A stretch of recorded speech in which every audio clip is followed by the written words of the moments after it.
Again, maybe because of who I am, but I can't sugarcoat this. I have to be brutally honest with you because I want you to understand da'wah is not so simple. You go knocking on doors, you preach to them, give them a pamphlet, and then they're going to convert. We've done this, been there, done that. I did this when I was 17 years old in Houston, and now I'm in my 40s. It doesn't work.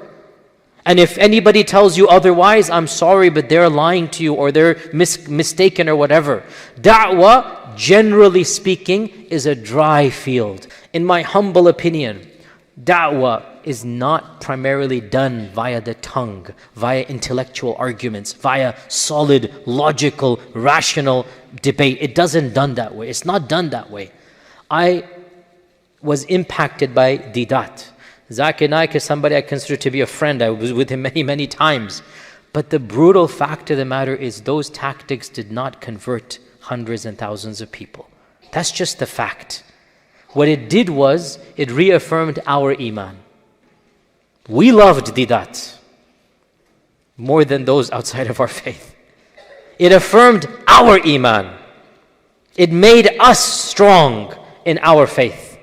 But the fact of the matter is it didn't convert a lot of people. On the contrary, to be brutally honest, that mannerisms actually turned a lot of people off if you knew what was going on back in the 80s or not. So we need to overcome this issue of da'wah being an intellectual exercise, of da'wah being a rational argument of knowing how to respond to these debates. No, on the contrary, conversion to another faith is not usually an intellectual process, it is a psychological one. It is an emotional one.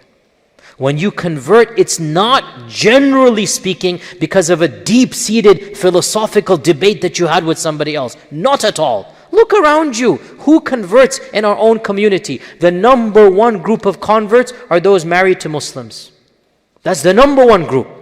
This is why, for me, that was a very, very different thing. So, as I said, historically speaking, the vast majority of converts that converted across the globe, it was because of groupthink. Your people are converting, you're going to convert as well. Well, that's not going to happen by and large in this land unless Allah wills a miracle, but that is atypical. It has never happened in human history, as far as I know, where people just converted en masse by themselves.